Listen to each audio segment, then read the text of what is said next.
et la poursuite de l'activité malgré l'apparition de conséquences négatives sur sa vie. Donc ça s'était passé il y a 1 an. Ils estiment que ça touche entre 2 et 4% des joueurs, donc c'est quand même un taux très faible. Donc ils étaient... Tu sais que Sardoche, tout ce que t'as dit, il a dit check, check, check. On est la tête depuis tout à l'heure, je suis en mode. Et ben bon start, ça tombe bien. Au Royaume-Uni, il y a une clinique qui vient d'ouvrir. Et voilà, spécialisée.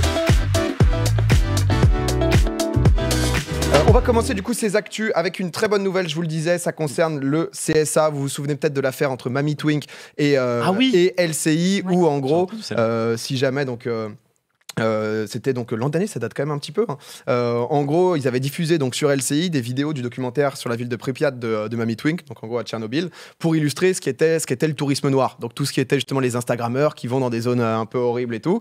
Il y a beaucoup de gens qui ont été un peu interpellés et bravo pour ça. C'est aussi la magie d'Internet de pouvoir réagir parce qu'ils ont vraiment présenté le travail en gros de Mamie Twink comme quelqu'un qui va se filmer dans des zones un peu atroces et qui publie ça et qui vante un peu les mérites genre de Tchernobyl en mode allez-y, passez vos vacances en mode avec vos potes. Vous donne des bons plans pour passer un bon week-end à Tchernobyl exactement. Avec vos potes. Mais elle a sorti ça comme ça. Il faut savoir que Mamie Twink, c'est des reportages. Quand même, ils travaillent ça de fou. Hein. C'est de la folie. En fait, c'est un passionné, c'est un gros bosseur et c'est vraiment sur ce côté. C'est ce qu'on disait déjà à l'époque quand on avait parlé, c'était sur Énergie quand on avait parlé de ça.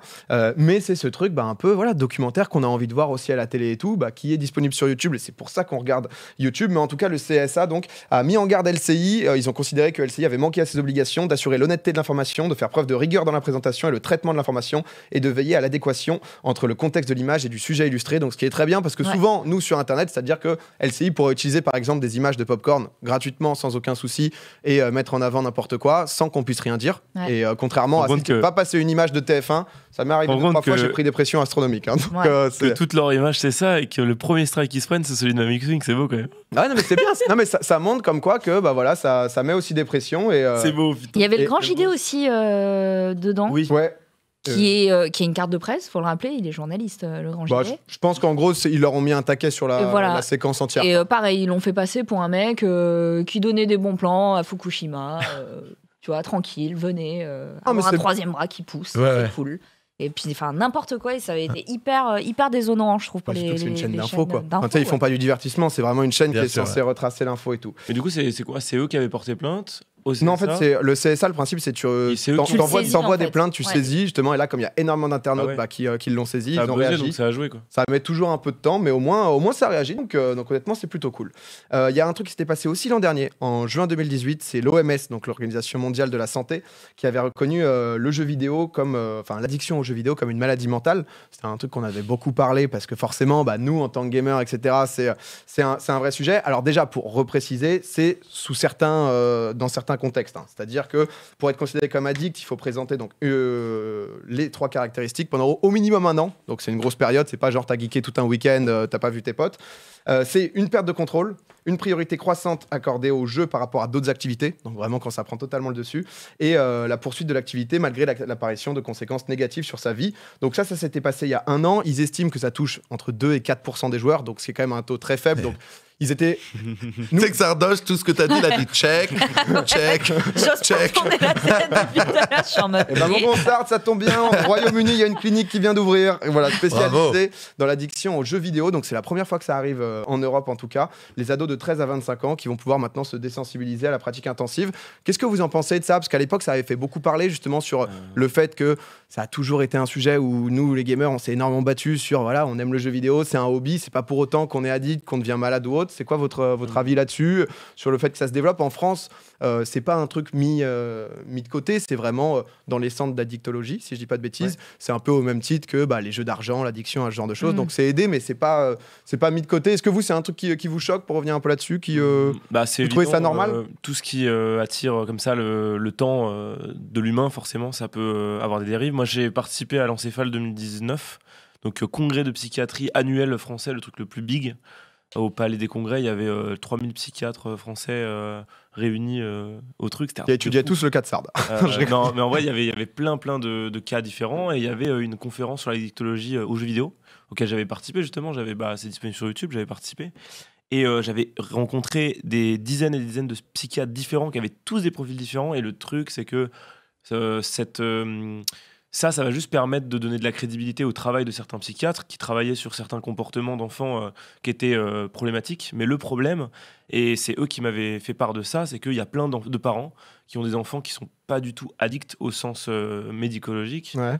Et qui allaient emmener leur enfant en mode c'est une catastrophe, mon enfant fait n'importe quoi, alors que l'enfant il a des bonnes notes, juste il joue 3 heures par jour aux jeux vidéo. C'est son plaisir quoi. Et c'est son plaisir. Ouais. Les parents sont en mode il est addict, c'est fini, je l'ai perdu. C'est un peu le souci, c'est-à-dire c'était les limites de ok, c'est quoi concrètement être addict. C'est pour ça qu'ils avaient délimité. C'est-à-dire que si sur plus d'1 an, finalement t'as plus aucune relation sociale, moi je trouve que. Enfin, c'est un peu particulier comme position, mais que c'est bien de le reconnaître que chez certaines personnes, ça peut devenir un problème. Parce que c'est-à-dire que honnêtement, nous en plus, on a tous la chance de vivre dans ce métier, etc. Mais c'est vrai que j'ai pu voir des potes ou autres qui d'un coup se sont totalement coupés du monde, qui sont vraiment rentrés dans un truc où il y avait plus que ça qui comptait. Et au final, le moment où tu joues 15 heures par jour et que tu fais plus que ça de ta vie et que t'arrives pas à en faire ton métier ou autre, ça peut avoir des conséquences terribles. Si j'en fais mon métier, c'est bon ou pas ? De quoi ? Si j'en fais mon métier, ouais, ça va. Okay. Mais il y a beaucoup de gens pour qui ça leur sert de... D'excuses ? Non, pas d'excuses. C'est leur manière d'être sociale et d'avoir des relations avec d'autres personnes parce que IRL, ils gèrent pas trop, mais là, ils peuvent être eux-mêmes et se lâcher et aimer ça. Après, je me demande si le fait que... On sait, les jeux vidéo ont beaucoup évolué et maintenant, on peut gagner beaucoup, beaucoup d'argent avec les jeux vidéo. Et est-ce que maintenant, certains parents vont pas se dire « Bon, mon fils, il est pas addict ?» À le pousser un peu. Joue à Fortnite. Ce soir, tu veux 2 heures de plus. Il y avait une vidéo assez drôle aux États-Unis. C'était le père qui rentre à la maison et il y a un de ses gamins qui est en train de lire un bouquin. Il dit « Qu'est-ce que tu fais ?» je suis en train de lire un bouquin pour l'école. T'as Fortnite. Et le mec, il met une claque au bouquin, il dit « Il y a un gamin de 16 ans qui a gagné 3 millions sur Fortnite. Et toi, qu'est-ce que tu fais ? Je vais aller jouer au foot, papa. » C'est fini le foot, c'est fini l'école. Vous me ramenez 3 millions, tu vois.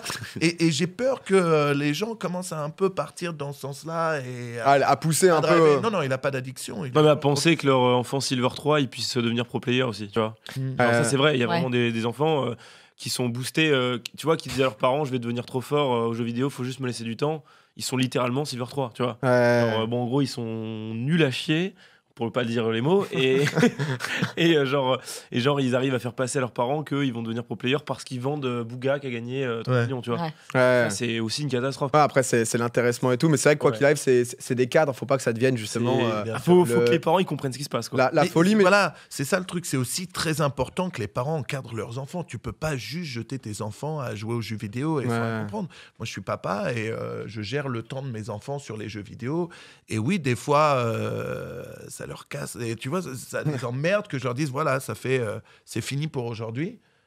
Mais c'est nécessaire, quoi, au final. Voilà, c'est aussi ça d'être parent, c'est de s'occuper de ses enfants et pas juste les jeter à jouer aux jeux vidéo, même si c'est un truc que moi j'adore. C'est dur aussi parce que moi je joue beaucoup. Oui, en tant que papa gamer, fumais, quoi. Tu disais faut pas fumer. Voilà, mais il y a des choses, surtout à cet âge-là, qu'il faut. Il y a d'autres choses à développer. Plus importantes à développer que... C'est ça qui est bien, c'est de garder ça vraiment en hobby et en plaisir, parce que voilà, il y a plein d'études qui ont prouvé que le jeu vidéo développait énormément le cerveau et tout, mais c'est vrai que c'est clair que c'est si tu fais du sport à côté, si tu fais des choses et que tu te construis avec ça justement en plus, mais en tout cas... Ou les deux en même temps, Beat Saber, bien sûr. Voilà. Mais ce que je comprends pas, c'est pourquoi spécifier l'addiction aux jeux vidéo. En fait, l'addiction est une maladie, puis ça peut être l'addiction. Je pense que c'est peut-être plus spécifique, je sais pas. Parce qu'il y a différentes façons de travailler, en fait. Moi, je sais qu'il y a des addictologues, donc psychiatres. Donc, ils ont fait bac plus 7 de médecine et tout. Les mecs, ils ont une spécialité. Genre, ah d'accord, donc c'est plus pour reconnaître à la profession ce que tu disais. J'ai un pote sur Twitter, c'est Dr Rocher, tu vois, le mec, il est spécialisé en addictologie jeux vidéo. C'est sa spécialité, tu vois. Mais en fait, comme je joue au jeu, je me dis pas... Ouais. Mais le truc, c'est que, il faut comprendre un peu, je pense. Bien sûr. Tu sais, c'est toujours marrant parce qu'il y a toujours des mecs qui vont venir te parler et te dire ce qui est mal et ce qui est pas bien. Et les mecs, ils ont jamais joué à leur vie. Comment tu veux comprendre quelque chose? Tu sais, moi, on a eu une psychologue comme ça sur un sujet dans les premières émissions de Popcorn. Dans mon business, on me parle souvent aussi de l'addiction aux films pour adultes et pour moi, c'est un peu compliqué de comprendre. Moi, on peut avoir des ballons longs là-dessus, parce que... Non, on en parlera à la fin. Honnêtement, c'est un sujet très intéressant. mais je voulais avoir vos avis, vous qui êtes là-dedans, mais en tout cas... mais je trouve pas ça ridicule. Ça se structure. Après, voilà, faut pas que ça soit justement un peu l'asile de « Oh putain, mon gosse, il aime trop Fortnite, je vais t'envoyer là-bas. » Je t'avais dit, l'addiction aux réseaux sociaux a été reconnue. J'ai l'impression que ça sonne ridicule, tu vois. Je sais pas. Après, c'est un peu une globalité, tu vois. Alors que c'est addiction juste. Téléphone, je sais pas. Vous vous souvenez Elon Musk qui nous fume un petit jouet en direct. Il a pris une taf. Quelle indignité. Ouais, une taf et il a crapoté. Le service public. Non, mais ça a suffi pour aller quand même très très loin. Très loin. Là, en gros, je crois que depuis, alors ça veut peut-être dire des bêtises, mais je crois que depuis 2008, il y a la NASA et SpaceX, donc l'entreprise d'Elon Musk qui collaborent ensemble. Et la NASA, donc du coup, comme c'est en partie public, a donc lancé une étude, enfin même pas une étude, mais une enquête qui a quand même coûté 5 millions de dollars pour vérifier que les employés, les salariés de SpaceX respectaient bien donc le règlement qui s'applique à toute société, qui signe des contrats pour savoir s'ils fument pas, savoir s'il y a vraiment un truc qui a coûté 5 millions de l'argent public pour vérifier. Ça a été lancé via Elon Musk. Alors il y a aussi Boeing qui a pris son petit contrôle, mais en tout cas lui il a une pression. C'est vrai que dès qu'il fait un truc, je crois qu'il y avait eu tous les actionnaires qui l'avaient embrouillé comme jamais. Une chute en bourse. Le truc c'est que tu peux pas avoir des tests pour la drogue avec tous tes employés et toi après publiquement aller sur le plus gros podcast dans le monde et aller fumer une taf. C'est compliqué lorsque tu fais ça de dire à tes employés non, vous devez tous respecter nos règles, mais moi ça va. Ouais, c'est un peu ce même truc que non, mais là on parle de SpaceX, on parle de trucs où c'est plus vraiment ça maintenant, mais en vrai c'est un niveau d'ingénierie où tu fais une erreur d'inattention et t'es totalement baisé. Ah c'est pour ça, je pense qu'ils ont voulu bien checker que ça va, tout le monde est bien smart, ça va, ok. C'est pas comme si tout le monde allait fumer juste parce qu'il a pris une taf, tu vois, c'est un peu aussi il arrive l'enquête giga quoi dans l'open space, tu sais, genre c'est vrai que ça peut être chaud. Petit avant dernière news, on parle beaucoup aussi d'égalité homme-femme d'un point de vue salarial, etc. C'est un sujet qui revient de plus en plus. Il y a une Française qui a travaillé toute sa vie à Generali, enfin 41 ans là-bas, qui était donc opératrice en charge d'un portefeuille de contrats, qui a réussi à faire condamner donc son ex-employeur. Elle a obtenu 161 000 euros discrimination en raison de son sexe et de ses 2 maternités pour justement ne pas avoir été respectée tout simplement dans cette égalité. Alors, je me suis un peu renseigné. Alors, donc, du coup, elle a fait toute sa vie là-bas. En 2010, elle avait bénéficié d'une petite augmentation, mais très insuffisante. Et ce qui s'est passé, c'est qu'en fait, à l'époque, donc après augmentation, elle gagnait 2384 euros bruts par mois. Il y a un collègue à elle qui a été embauché 1 an après, au même poste, même statut et tout, qui a gagné 2770 euros. Donc la salariée, ça a commencé à se dire, bon, vous venez de signer quand même une... C'est quoi ? Ils ont signé, en gros, pas un contrat, mais un truc signataire des accords sur l'égalité professionnelle. Donc un truc quand même qui engage un peu Generali. Elle a galéré sur beaucoup d'années et finalement, elle a monté un dossier hyper détaillé expliquant un peu tout ce qui s'était passé, les différentes inégalités qu'elle a pu avoir par rapport à ses autres collègues. Et elle a récupéré 160 000 euros. Donc, GG. Bien joué, en fait, tout simplement. Mais c'est vrai que c'est un peu ouf le 2 en 1. Tu signes le truc, en même temps, elle a demandé plein d'augmentations, c'est jamais passé, alors que pourtant des bêtes d'appréciation. Pour le coup, elle a tryhard. Il y a une théorie qui dit que l'homme tryhard plus pour avoir son salaire que la femme, mais au final, c'est pas si vrai. Il n'y a pas que ça, je pense, parce que la fille. Est-ce que nous on parle beaucoup, Manu, en France, alors pas en France, mais en Europe, il y a eu avec notamment la Coupe du Monde féminine en foot, les écarts de salaire entre les footballeuses féminines et les joueurs de foot. Est-ce que justement dans l'industrie du porno, les hommes et les femmes sont payés de manière très différente ? Alors, ce qui est assez drôle, c'est que l'industrie du porno, ça doit être une des rares industries où la majorité des femmes sont mieux payées que la majorité des hommes. Parce que même s'il y a quelques noms connus chez les hommes, les vraies stars dans le porno, c'est les femmes. C'est elles qu'on voit le plus. Ouais, merde. À part... Tout va bien, c'est pas grave, Marie. Je suis déstabilisée. Après, à part rare exception, chez les hommes, les femmes gagnent bien mieux leur vie que la majorité des hommes. Moi, je me demandais un peu, parce que c'est vrai que ça avait fait énorme drama où ça essayait d'expliquer de manière légitime que Cristiano Ronaldo, par rapport à parce qu'il entraîne comme influence, etc., c'est juste un prorata, quoi. Voilà, exactement, c'est simple. Le nombre de personnes qui regardent le foot masculin, le nombre de personnes qui regardent le foot féminin, le niveau aussi, c'est quoi dire, mais le niveau, c'est pas le même niveau, ça attire beaucoup moins de monde, et donc forcément, les pubs sont payés bien moins cher et du coup ça rapporte moins d'oseille. Mais tu as des stats sur les consommateurs de porno avec des femmes et de porno avec des hommes ?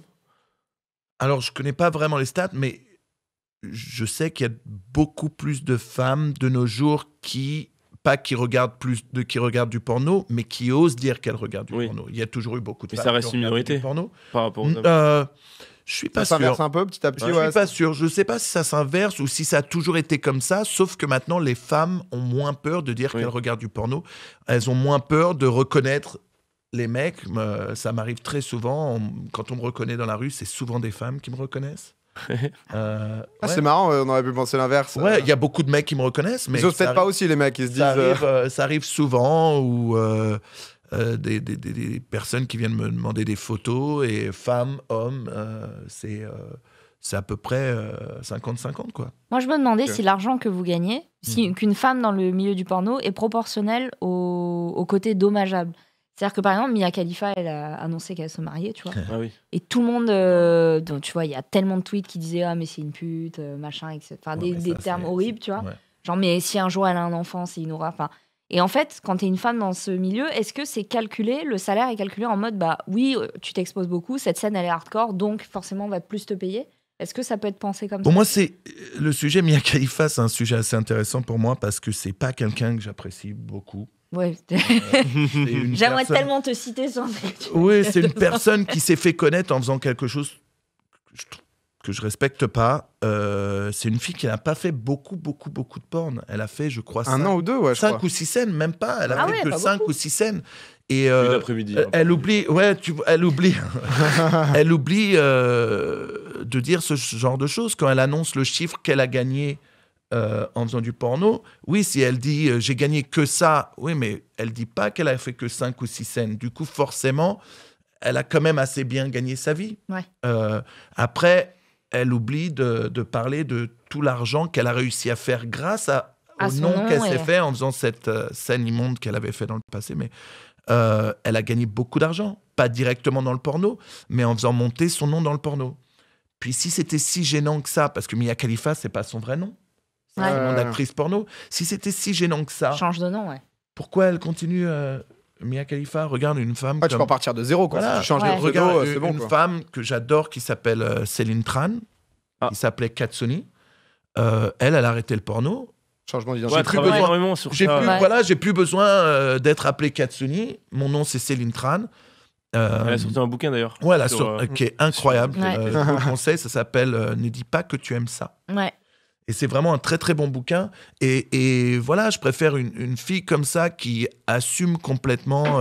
Pas très objectif après. Hein. Non, mais oui, moi j'étais très amoureux de Katsuni. Mais en parlant sérieusement de Mia Khalifa, tu peux pas te faire connaître sans honte et après. Vouloir tout effacer. Et après agir comme si tu avais été exploité. Est-ce que ce serait pas une forme avancée d'hypocrisie? Je ne sais pas. Oui, tu peux pas. Sur le dossier, elle n'a pas été exploitée.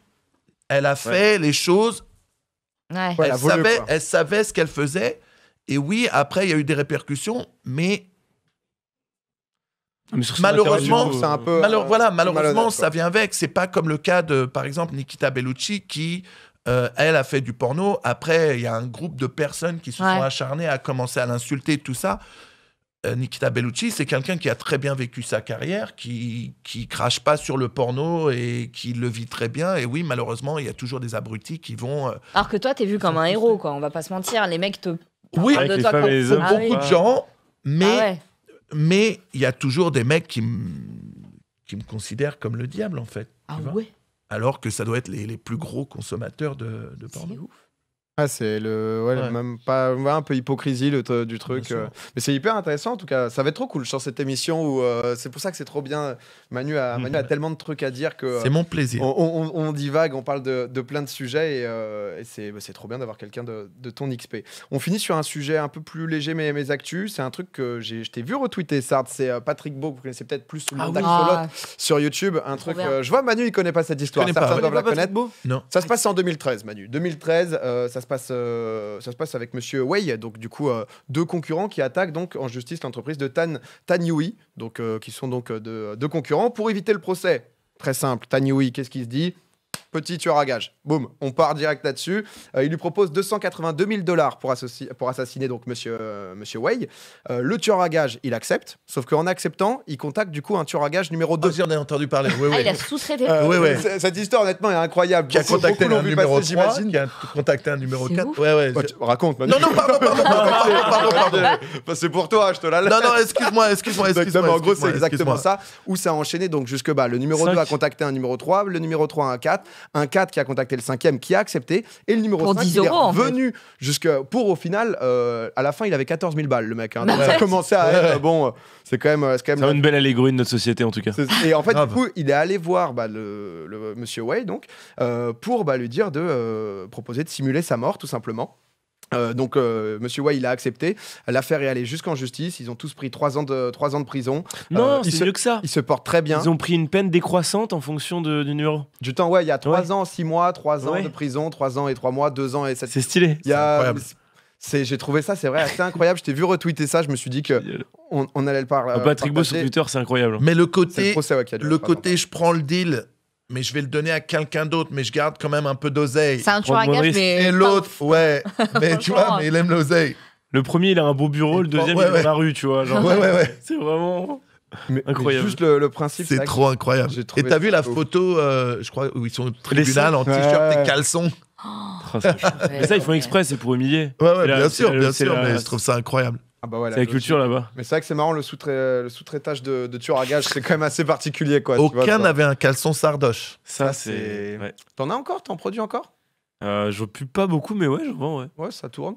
Sur les marchés, ça y va, on en voit partout. Faut que j'ouvre mon shop où ça s'affiche sur le live, tu sais. Tu nous avais dit ça. Ouais, faut que je le fasse. C'est le seul caleçon que je porte d'ailleurs. Tu me fais plaisir. C'est vrai. Tu sais que j'ai toujours la photo, j'en parle pas trop. C'est une belle photo. Où tu portes le caleçon, Manu? Non, c'est pas moi c'est pas moi. Ouais, bien sûr. Moi, j'envoie beaucoup de photos de moi-même en caleçon. Vous avez l'air d'avoir une petite intimité tous les deux. Disons que j'ai vu le caleçon sardoche. En échange de cours de LOL.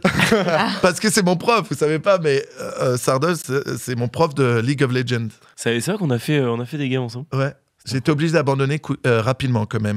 Je me souviens, je crois. J'en faisais des cauchemars. Il t'approche joyeusement. Voilà, en tout cas pour les petites actus de PA, donc plein d'infos un peu en vrac cette semaine.